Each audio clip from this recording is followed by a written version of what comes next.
for me and for the government that I'm so privileged to lead. I have seen firsthand so often the inspiring work that all of you do, and that's why it gives me such enormous pleasure to personally have the opportunity to welcome you here to Glasgow this week. Now, I've been asked to speak to you today about three things. Firstly, the general challenges we face in healthcare today. Secondly, how Scotland is addressing those challenges and the vital role of nursing within that. And finally, to say a few words about leadership, particularly for women. So I want to turn first to the challenges, but also the opportunities that we face. Of course, the biggest challenge that we face today when it comes to healthcare is that demand for health services and social care is rising, and this is, of course, likely to continue.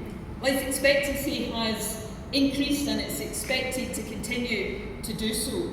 The OECD predicts that by 2050, the UK population will be 77 million, up from 65 million today, and by 2050, 1 in 4 of the population will be over 65, 1 in 10 of the population will be over the age of 80.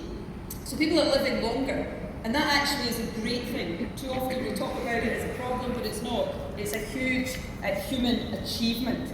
But of course, having an increasing elderly population, often with complex conditions, brings new challenges, and these are challenges we have a duty to face up to and address. It means there are many more people living with one or more chronic long-term conditions like dementia or depression, and with more people who are elderly, there's of course an increased need for routine operations like hip replacements, knee replacement, cataract operations.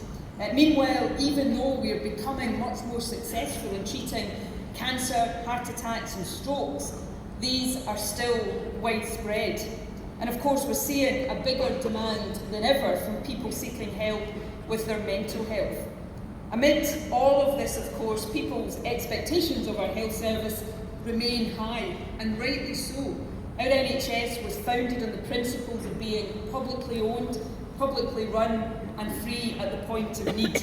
And we, certainly here in Scotland, are very clear that these precious principles, publicly owned, publicly run, free at the point of need, are principles we must always protect.